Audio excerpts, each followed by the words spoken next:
Welcome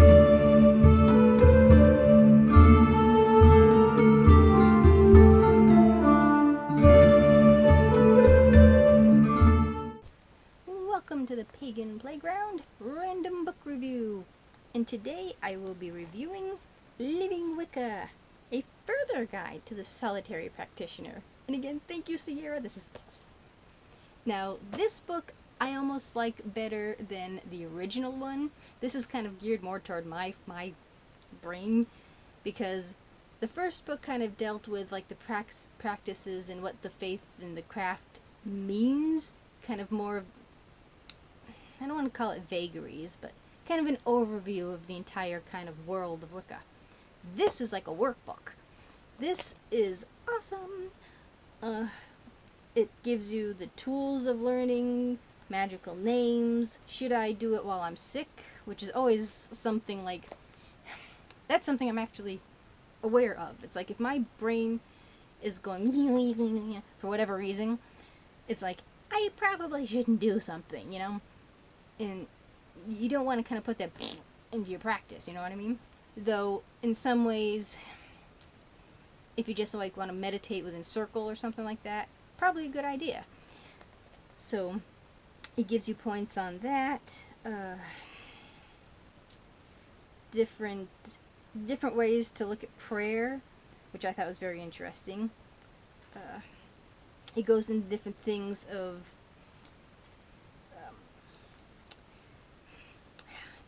basically more of the nuts and bolts of practice, where the first book was more of a why.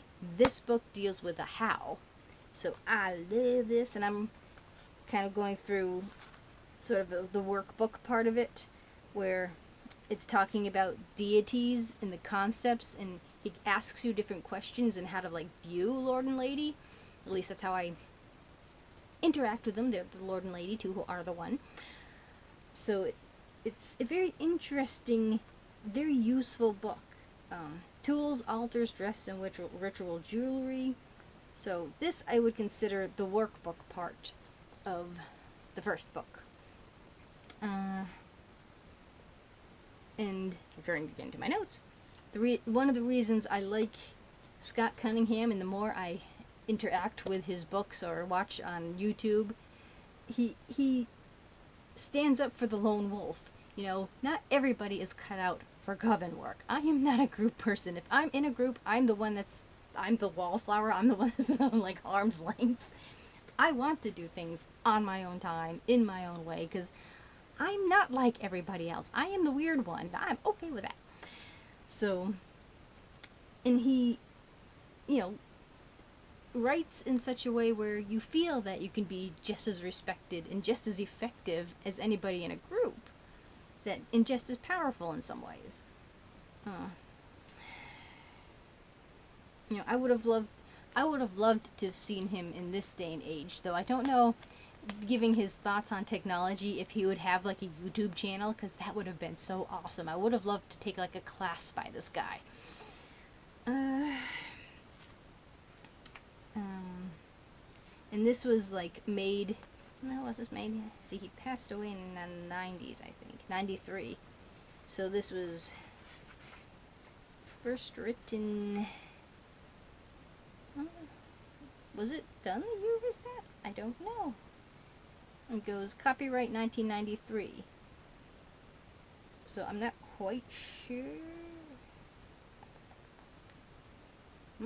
According to that, Magical Household was done in 93, so, you know, but this was still kind of just on the cusp of like the internet, so they were still kind of, you still had to know people to kind of get access to the information.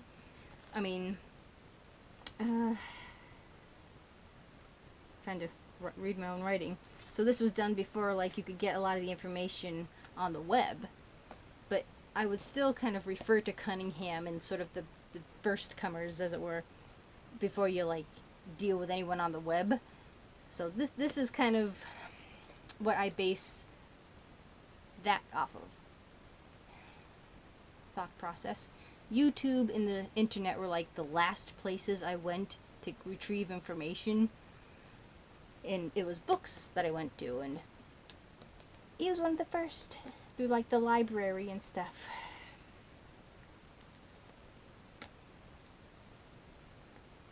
Brain, read, eyeballs, hello.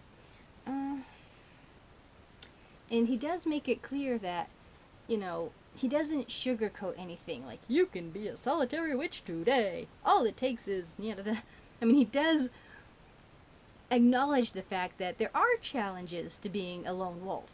That we don't have somebody to kind of look up to, per se. That we don't have instant access. Like, we can't call up a high priestess and go, you know, I'm having this, that, and the other thing. Or, you know, you kind of have to stumble in your own. And in some ways that could be a good thing, because you might stumble on something awesome, you know?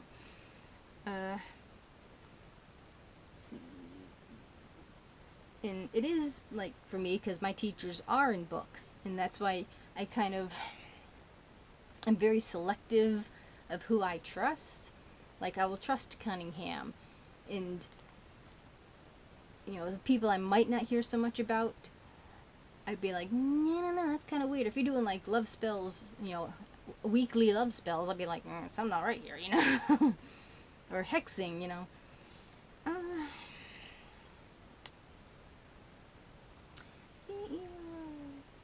And he does kind of specify that each author is their own teacher, and that they will have their own sort of, they will bring their own personality and their own skew of things in how they teach.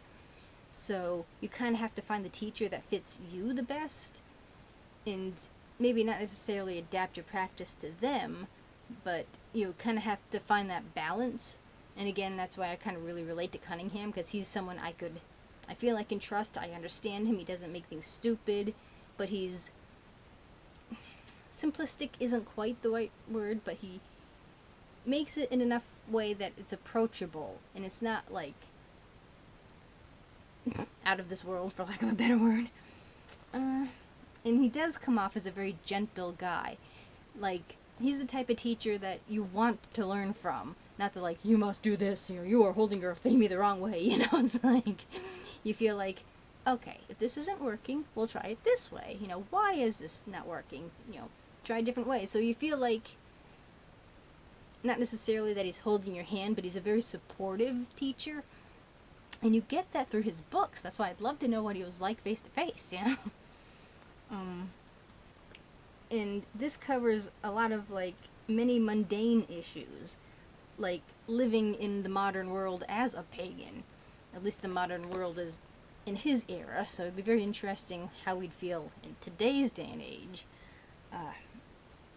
It's even just on its own a awesome reference book. I mean, if you name it, it's in here. Different ceremonies, the laws, and you have a whole bunch of, you know, reference to, like, different symbols. You've got, like, a glossary. I mean, he packs so much information in such a little nugget of wonder, you know? And going into, like, you know, performing rituals while you're sick, he offers you so many common sense things and reminders of, like, you know, do you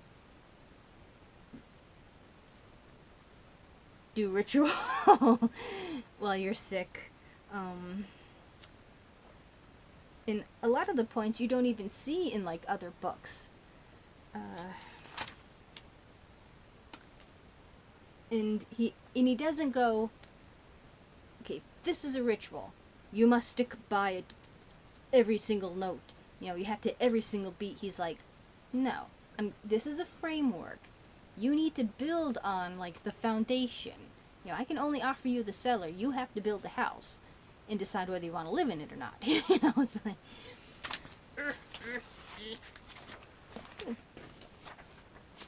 see, this is my penmanship.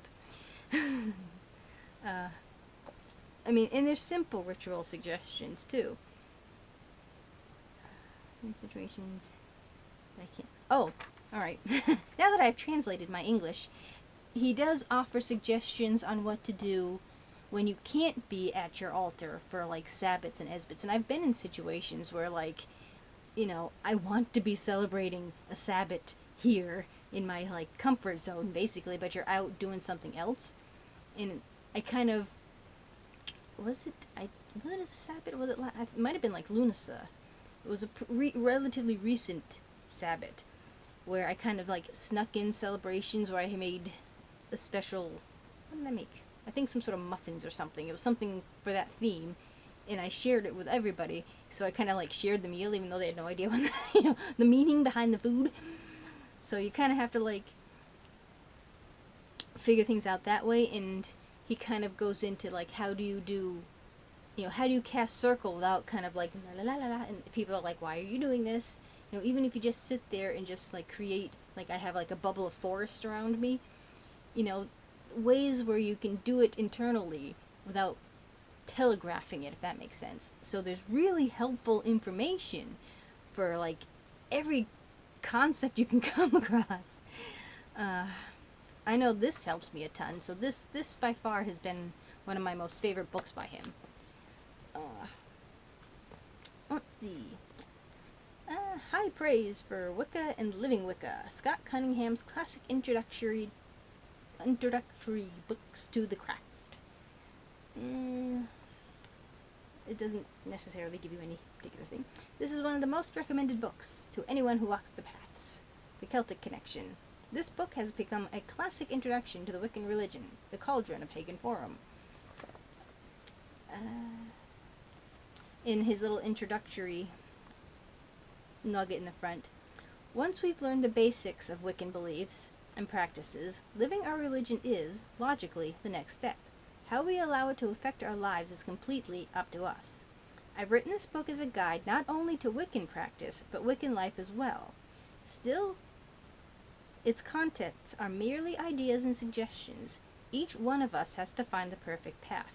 May the goddess and God assist you on this quest. Now, I don't consider myself Wiccan. I consider myself eclectic pagan, but I use Wicca as the foundation and sort of borrow from different other aspects that feel right, that fit, which is why I'm, this is my first turn of the wheel, so I still feel I'm sort of building that foundation, and I'm, picking what kind of wood I want for the walls. I'm still kind of, I've got the architecture design, but I haven't quite built the house yet. So, and these type of things help me out. So again, thank you so much, Sierra. I loved having this in my library. And brain just exploded. So thank you for watching. Do remember to comment, rate, share, and subscribe.